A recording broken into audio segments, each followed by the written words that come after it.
Hello, hello, friends. How's it going? Happy early December. Thanks for tuning in. I'm your host, Sarah Bueno. This is Conversations with a Wounded Healer. I wanted to let you know, if you haven't heard yet, there's this thing called Patreon.com. And we happen to be on there. As many of you may already know, podcasting is free for you, but it's not free for me. This shit costs money, and I would love to invite you this holiday season, if you want to give me a little gift, to donate on Patreon. And folks have asked me before if you can do a one-time donation, and the way that the platform is set up, you can't sign up to do a one-time donation, but I like to not go by the rules often. And one of the things you could probably do is set one up, let it come out of your account, and then terminate it and don't do it again. And that's cool. I'm totally fine with that. So that's the invitation for this holiday season. If you so wish to bestow any gifts upon me, I would be ever so grateful, as it will contribute to more material that we do in the future. So today's guest, I'm very excited about. She and I work in Chicago and have been Facebook friends for a while and have been mutual admirers of each other's work. And so it was really wonderful to finally sit down with her and to be able to learn more about her. Her name's Erica Hornthal, and she is a licensed clinical professional counselor and board-certified dance movement therapist in Chicago. Erica is the CEO of Chicago Dance Therapy, and in addition to private practice, she's dedicated to advancing and educating people on the use of movement for mental health. Erica is a media expert and has been featured on local television, radio, as well as national publications. So please enjoy my interview with Erica Hornthal. Erica, welcome to Conversations with a Wounded Healer. How are ya? Great. How are you? I'm okay.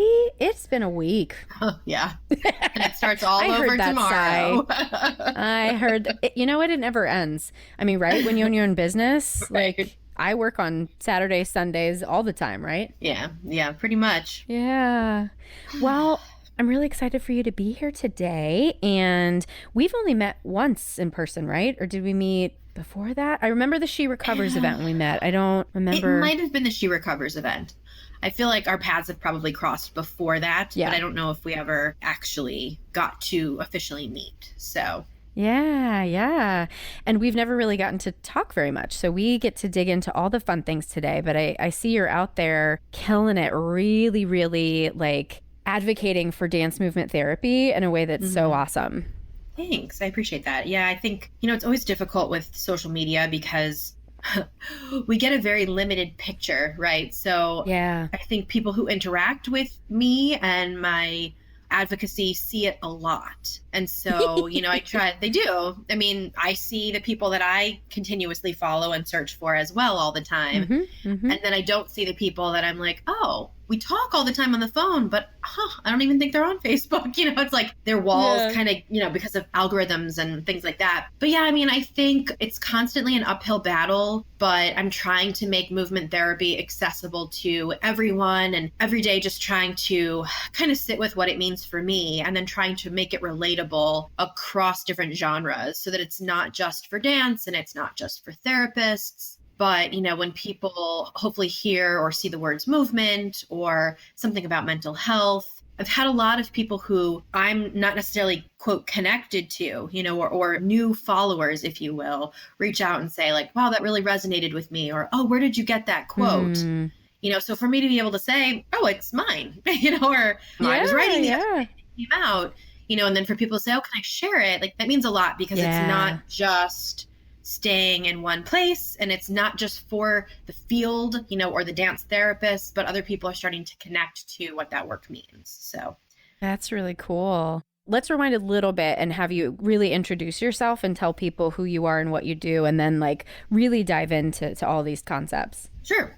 So my name is Erica Hornthal. I am located in Chicago, and I started a company about 8.5 years ago called Chicago Dance Therapy. And before I started my company, I received my master's degree in dance movement therapy and counseling from an accredited school in Chicago. And I always knew that I wanted to go into private practice, but especially as a movement therapist, didn't really know what that was going to look like. And as a social worker or clinical counselor, I needed to build up those hours and experience in order for me to be able to sit for licensure to practice privately in the state of Illinois. So I very early on became interested in working with older adults and focusing on cognitive disorders, movement disorders. So I really worked in a lot of different geriatric communities. So nursing homes, hospitals, day centers, memory cafes, and kind of worked my way up that way. So I got all of the hours that I needed and kind of created this niche for myself where I was providing movement therapy for individuals and their caregivers affected by these diseases, right? Like Alzheimer's disease, Parkinson's, Huntington's, etc. And I always wanted to work with what we call just kind of our quote normal neurotic population, right? Everybody has some type of neuroses. I knew it was going to take time to get there. And so 8.5 years later, I'm finally really seeing a bulk of my clients are just individuals who are really wanting to live a better quality of life, are struggling with some mental health concerns, whether that's anxiety, depression, addiction, trauma. And talk therapy, although it served a great purpose for them, isn't enough anymore. Or they're still seeing these same patterns and habits play out and really need to get out of their head in order to re-pattern and move through a lot of these places. So that's really a bulk of the work that I do now, is really just using our mind-body connection, using nonverbal communication, which is a bulk of our communication, to help people kind of get out of their own way and use their body, which I think is their greatest resource, that's just really drastically underutilized. Right, right. I'm curious about the people who are brave enough to engage with one of you or your staff, knowing that this is a dance movement therapy company, because I can guarantee you that the clients who come to see me would never even call you.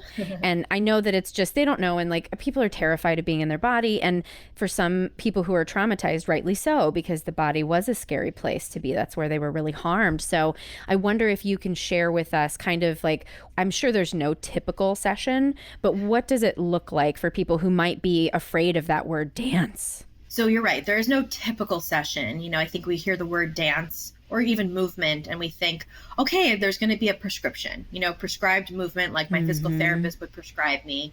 And if I work on those every day, or every week, then I'll see the fruits of my labor, right? I will be healed. And while an element of that is true, the movement really comes from the client. So although I think that's why, as a specifically dance therapy practice, it has taken a lot more time for us to get going, right? To have a normal caseload for that very reason. People are afraid of what they don't know. They're afraid to be in their bodies.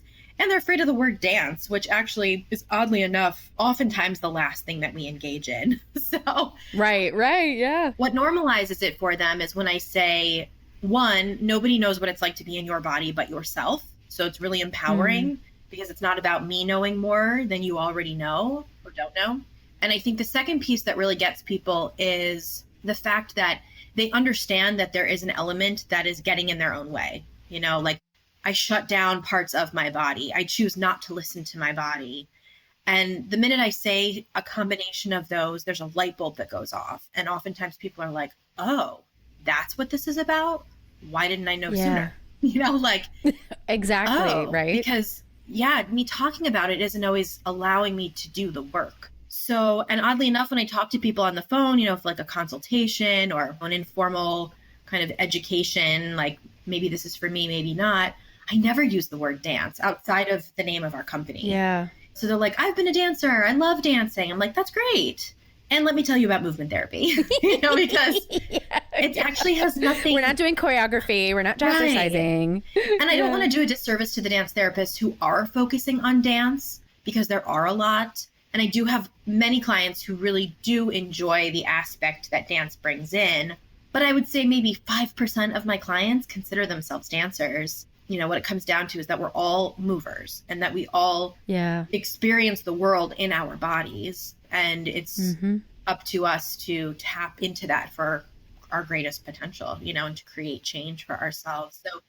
So yeah, that's not unusual. I mean, I've had the pleasure of going and speaking to a lot of different practices and really breaking it down. And I usually get a call or two after that of like, hey, I actually have a client that I think would really benefit from this type of work. Can I give them your information? Or what things can we start applying to our sessions that will allow them to kind of open up the idea of this mind-body connection?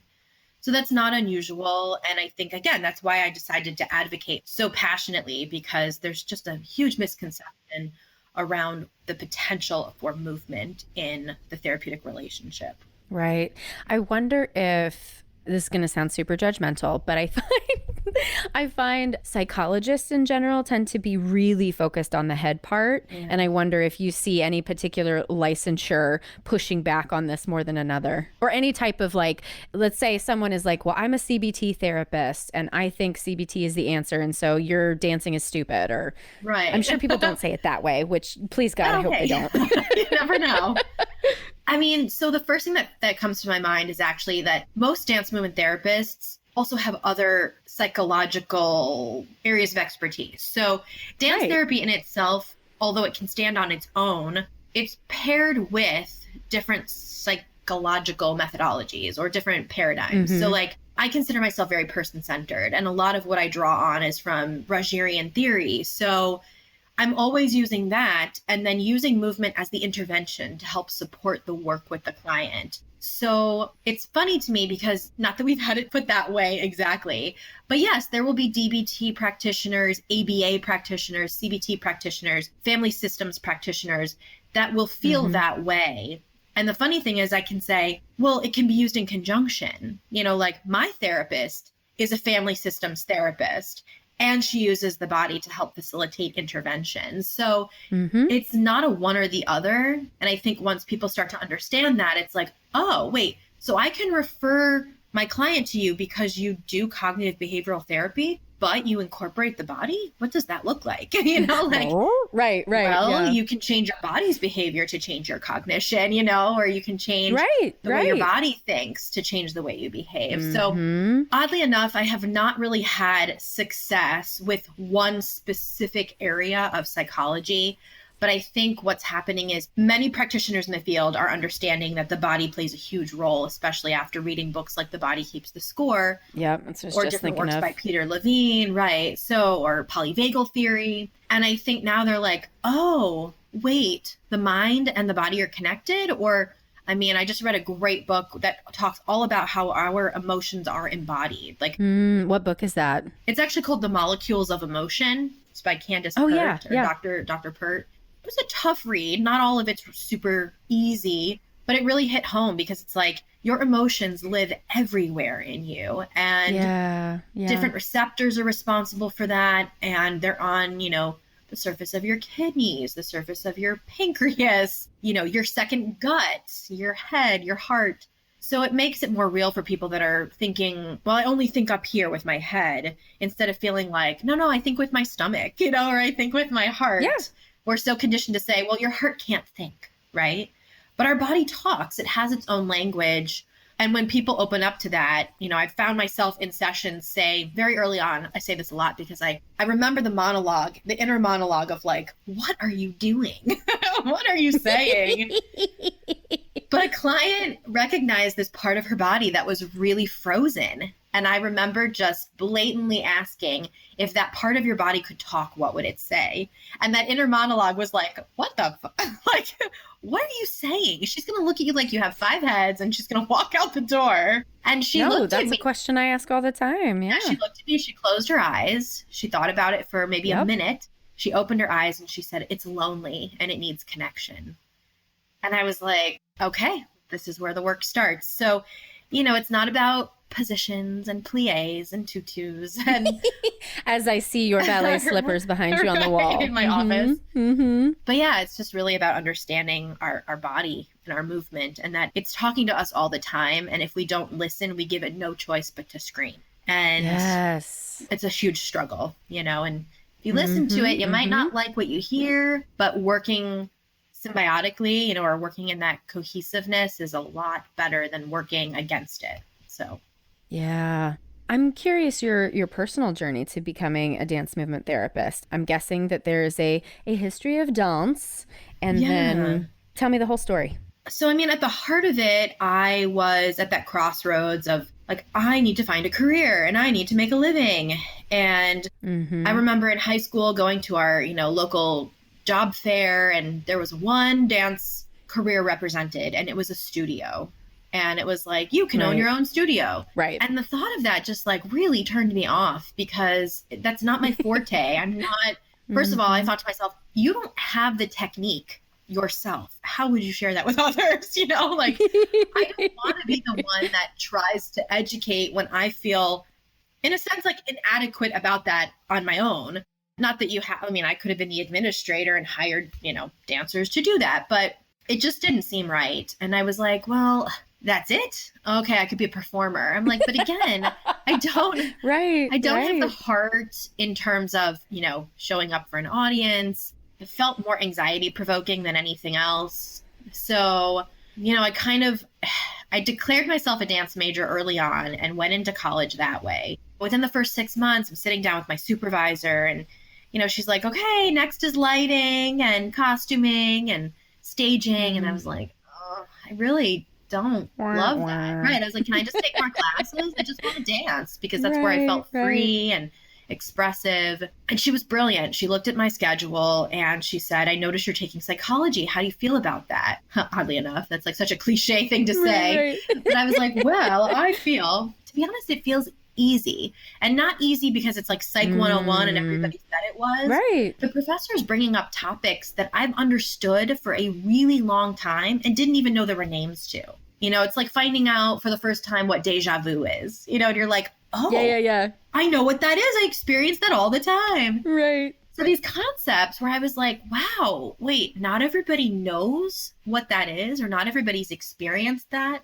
So I said, I really like it, and I'm looking at taking more in the future. So she goes, I think you should look into dance therapy. And I was like, I don't even know what that is. Did you just make that up? Mm-hmm. Yeah. It was fantastic. So she's like, no, it's a field. It's been around for about 50 years. She's like, go home, look it up, and see what you think. And so I did. I went back to my dorm room, and I found the American Dance Therapy Association's website. It still wasn't 100% clear. I didn't know what that meant or what it was going to look like. But basically that night I was like, okay, I'm going to declare myself a psych major, get my bachelor's in psychology, and then go on and get my master's in dance movement therapy. And that's what I did. I didn't really look back. So, I mean, that was really the very direct route for me. I think as I think about it more and more, I'm like, what really drew me? Because I always say that it chose me, not the other way around. Yeah. And I think my whole life, I have used movement as a way to help me move through really difficult parts. I moved to Chicago in the middle of my high school career, and I remember myself and my family really fighting for me to try out for the dance department, which they had, which I had never seen before. I was from Florida, and the school that we were in, it had a pom squad, but it didn't have a dance department. So, I had a hard time transitioning, really hard time being accepted. I was coming home and crying every day for the first couple of months. And it dawned on me, if I don't dance, I don't survive. Yeah. I wasn't at the point, thank God, where I was thinking of taking my life or anything, but it just felt like I had no options. And I felt so trapped and imprisoned. And had I not been able to express myself through movement and make connections to myself through dance, that year would have been, I don't know. I mean, I can't even imagine what that year would have been like if I couldn't have moved. So that for me is the real connection. Dance was always there for me. And what it really taught me is how to continue to move through really hard places and how to be resilient. I really, really like that. And as you're talking, I'm a singer. And so I have a relationship to my voice in that way that I feel like I've been able to express pain or joy or whatever it is through my voice. And I wonder, I'm trying to see if this question even has words, but I can see you. You can do a movement. this is my movement. We can deconstruct my dance phobia. I can tell you about that shortly, but I guess I'm just trying to think about, how do you describe how dance moves these things for you personally? So oddly enough, actually can kind of go back to that book, that Molecules of Emotion book, where it's like, I wish I could remember like how she says it, but basically like the smallest change within our bodies structurally reinforces that change is possible, right? So our cells are overturning, our skin is regrowing, hopefully positive cell turnover is happening, although, there's malformations and genetic changes that we're predisposed to, right? That don't always end up favorably. So it's like on a cellular level, change is always happening in our body. And I think sometimes just being aware of that, knowing that your body is always changing, makes it possible to know that everything else can change. Your behaviors can change, the way you think can change, your moods can change, because it's all connected. So, sometimes just to give an example from my clients, when they're like first starting out or trying to understand what this is, I'll ask somebody to just make a fist with their hand. And I'll say, I just want you to move from a fist to an open palm and back and forth. And just reinforce that like you have created change in your body. And when you create change in your body, you create change in your mind. Like your perspective changes. Well, constriction, expansion, right? Exactly. There's so many metaphors for the body and movement. So I think that at the very heart of it, once you get that tangible experience, it's very easy to see like how moving your body can change your mind. And that movement itself is a catalyst for change, is a catalyst for awareness, which we always say like awareness is the key to change. But if you're not aware of your body, how do you make those changes? So oftentimes we hear breath, we start with breath. But it's not just about changing the way you breathe. You have to notice your breath to begin with, how present it is, how shallow it is, how deep it is, and know that it's in your power to make those changes. It's not coming from me. It's not coming from your therapist. Because again, we don't know what it's like to be in your body. So I think to me, that's how movement and generally speaking, quote, dance helps reinforce this idea of resiliency, right? Like if I can move through something or change my body, then perhaps I have the power to move through this divorce or this addiction or this deeply seated wound, because it's very easy to feel trapped in that. But seeing that there's potential for change, I think is really eye-opening. That's so awesome. My husband's therapist makes him dance. He's supposed to sing and dance every day. Okay. That's his prescription that he's been given from her. Yeah. Yeah. And I wonder, because he tends to be a very like separated head body. Yeah. I can speak to that. I was in my head most of dance therapy graduate school. So really? Yeah, really? I was. Wow. I remember, and thinking back on it now, I think it's so funny, but one of my professors said, well, when you go to therapy, like who would you want to see? I said, I just want to see a talk therapist. I just need to talk. I'm a talker. Oh my God. I know. And she was like, wow, I think you're in the wrong place. And I was so offended by that. I was like, what do you mean I'm in the wrong place? Boy. This is what I'm supposed to do. And like 10 years later, I'm like, oh my God, what was I thinking? I can't believe I said that. I know. I was like, wow, because my therapist is a dance therapist, but oddly enough, we don't dance. I actually spend most of the time sitting on her couch, and it's more about referencing the micro movements, or just noticing what's coming up in my body. Okay. Yeah. Are you feeling that? Are you tight? Are you loose? Like what's happening? He can notice the shifts in my body that I'm not even aware of. So didn't mean to interrupt you, but like, I'm a talker, obviously. But I always thought that I would be a talk therapist until I realized the power that the body plays in how we talk and how we communicate. So I can relate to that. I mean, I was a total head, in my floating head all the time. Floating head, yes. Yeah. So I can relate to your husband on that level. Yeah. When you talk about too, like noticing the micro movements, I mean, that sounds a lot like all the trauma training that I've received somatically is that we're really, really tracking the body to see what's happening in different places. And NARM, what I've been training in lately, especially really talks about expansion and contraction and the fact that both of these things happen all the time. And we're just supposed to notice them. We don't even need to necessarily intervene and make the change, but just notice what happens when you expand. There is a natural contraction just because expansion is sometimes scary. Yeah. And I think, again, it's like oftentimes where people are like, oh, I can't go to dance therapy. I don't dance. And instead it's like, well, actually, we're just going to highlight what you're already doing. We're just going to talk about what it's like in your body or notice. Like one of the things I start with all my clients is just some exercises so that they can notice their own habits and their own like movement vocabulary. Mm-hmm. And so it's like, I'm providing these interventions, if you will, but there's no one way for it to look. I'm not expecting to see a certain thing, or I'm not writing things down, secretly, like evaluating your performance. They move their right pinky, which means their mother was a bitch or something. Right. Definitely psychopathic, like, no. Right. But no, it's like, what did you learn from that? What are you noticing? And then for them to have that reflection of like, oh, I didn't realize how bound I was, or I didn't realize what a control freak I was. But noticing it in my movement, I have a hard time letting go, and I want to feel very in control of my body. I'm like, okay, that's really interesting. Let's talk about that. Maybe that's familiar. Do.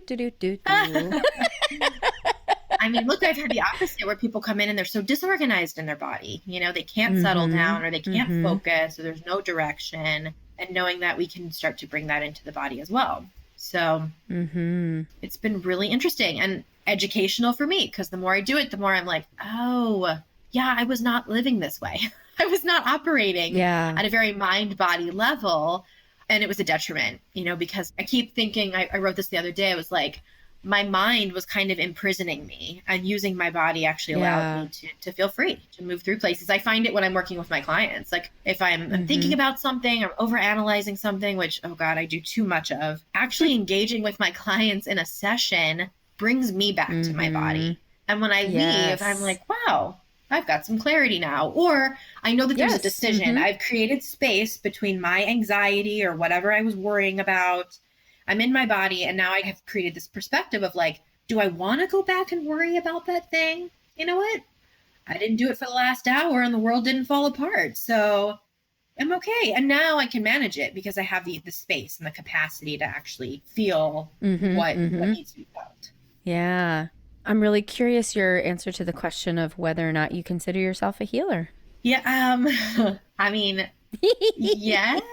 I know, I have a hard time saying absolutely. I guess because when I hear the word healer, I still think of societies, cultures from, I mean, some of these societies and cultures still exist, but I think to that time where, formal education wasn't formed yet, and the healers of the tribes were, the wise men or the elders even, so to me, I'm like, do I have enough experience? Am I a healer? I think I'm on my path, or, I help people heal themselves, or find the health that they're looking for. So I guess I'm still sitting with that because it seems to carry such a heavy responsibility. But I think in the most general sense, like, yes, as therapists, I definitely think we are healers for sure. I used to say I wanted to be a nurse. I wanted to work in an ER. Oh, yeah. I don't know what I was thinking because I don't really do well with physical. Blood is fine. I'm great with blood. That's where blah. Other bodily functions don't really sit well with me. And I thought, well, you don't have to clean up physical messes. Like, maybe you can clean up emotional ones. And I think there's a huge healing capacity in that. So, yes, I'm going to say I am a healer, but I'm still sitting with that identity for myself of what that is and like how to come to terms with that definition. And I think it's all based on the way that we define some of these things, right? Like the term healer is very loaded, and a lot of people that I've asked that question to, there's a sense of responsibility that comes with it, or there's this feeling of, I'm egotistical if I call myself a healer and all these things. And if that's the way you define it, then that determines whether or not you push it away. And a lot of the time, if I feel like once we get on the same page about what healing is, and it's really us creating a space for the client to step in and connect with themselves, right, on the deepest level. And we just happen to have degrees that help us ask the questions, help us create the interventions in order for that to happen. Right. I was just having this conversation too about if a client wants to come in and say like, oh, you're just the most amazing therapist because I am just so changed because of you. That doesn't feel good because that's the responsibility. And then that's them not taking agency for their own life. Yeah. So that's the part to me that I'm like, that's you. Like, I just created space. I just asked you the questions. I just facilitated whatever thing, and you showed up for the work. Right. As you were talking, I was thinking, I think I'd feel more comfortable calling myself a facilitator of healing, because like, Yep. to me, that's really what I'm doing is, like you said, creating this space. We're providing the interventions.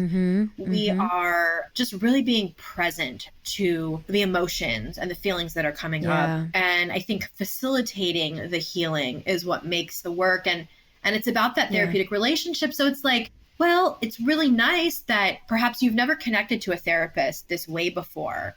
And the way I'm facilitating the therapy is really helping you. But yeah, like, what have you done to get yourself to this place? Because I'm not going home with you. I'm not checking in with you every day. I'm not holding your hand through the process.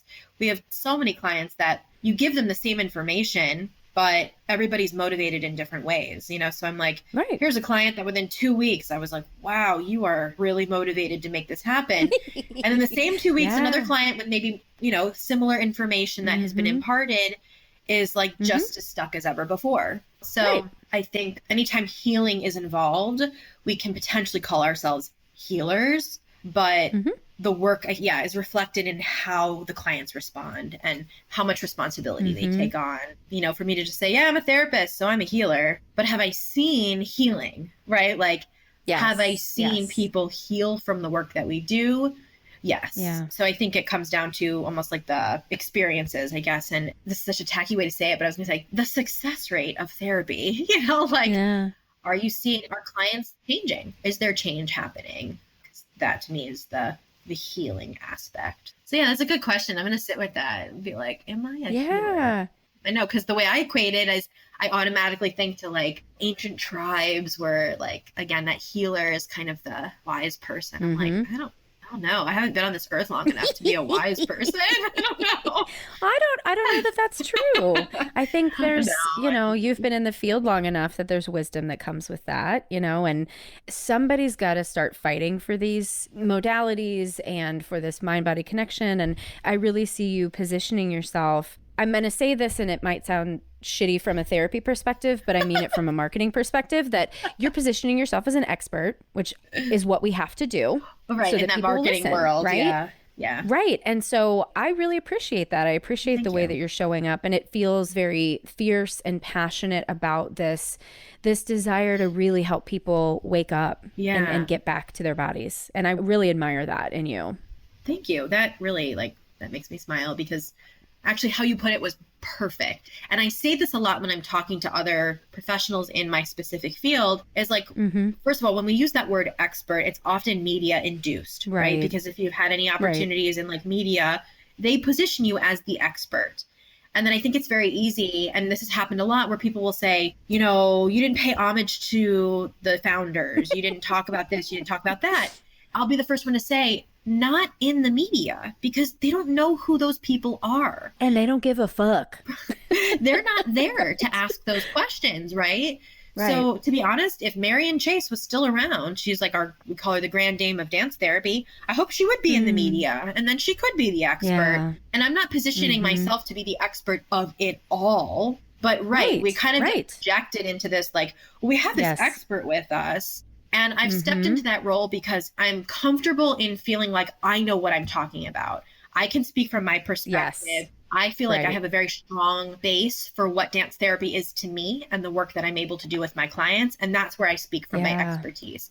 But I'm always mindful that I am but a cog in this like huge machine. Yes. I have only been practicing for 12 years, and many of my colleagues have been practicing for 40 and 50 years, So it's like, I hope that I get to the place where they are, but I don't want to wait that long for society to catch on to what we're doing. So it's a catch-22. It's like, yes, I may often be seen as this like, quote, expert, and people are like, who is she? She's only been doing this for 12 years. But I see the work that has been paved before me, and I don't want to pay disservice to them anymore, So when the right audience comes around and I can tell them about the founders, I will. But, your local news stations don't care. They don't have the time to care about that. They want to know, like, what are you doing? Why are you here? Right? And what can our listeners or viewers learn from you? Right. So I appreciate your perspective on that. I really do. And I hope people listening understand that that word expert has really been toyed with when it comes to media.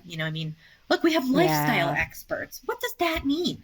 What does it mean, right? Like, everybody's an expert in their own Right? lifestyle, Right? you know? So just take it with a grain of Mhm. salt, you know, like, and I have so many clients that are like phobic of the word expert, you know, or we talk about imposter syndrome. And I've experienced that totally. So, you know, just like healer, you got to sit with your own connection to that word expert. Well, and I think too that doing your own work, walking the talk, that helps me feel more grounded in, like you said, like I know what I'm talking about when it comes to addiction and shame and some of these other things that I am put in the expert role. And when I'm connected to it from an internal place rather than just this is what I do with clients, it feels more congruent to me. Mm-hmm. And honestly, like you're going to project whatever the fuck you want. Like I literally will go back and listen to every interview that I do. I just did one on Friday and I listened to it yesterday and I was like, okay, where did I fuck up? Where did I not explain things, you know, clearly and whatever? Like we're over here trying to do the best that we can and trying to give a voice to these topics that don't always get a positive voice. Right. So I see you. And I think I said that on Facebook once. I see you, I feel you, and I really support you. Yeah, thank you. You too, because you do amazing work as well. And I think it comes down to everybody has their own perception, right? Everybody has their own perspective. And I think it's just really valuable for people to remember that just because our perspective is out there doesn't mean yours doesn't exist, right? And yet it's so different from what we do in therapy, because I don't spend my hours with my clients telling them my perspective. I mean, I can give an idea, you know, or I can say what I'm noticing, I'm wondering, but I'm not dictating like you would maybe in an interview, like, want to feel better? Yeah. XYZ, this is what you do, because you're working with a person, not a screen, right?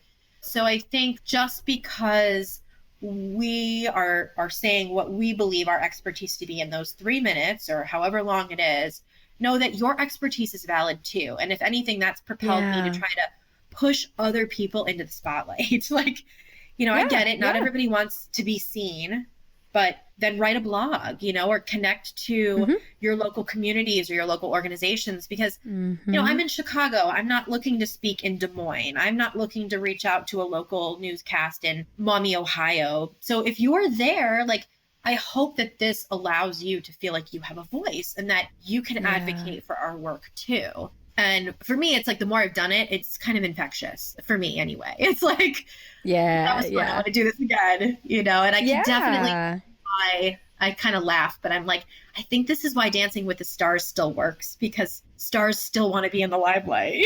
Like they still want people to see them, you know, so you're like, oh my God, I haven't done an interview in 6 months. I got to find, you know, like, and just because you're not doing it doesn't mean that the work still isn't happening.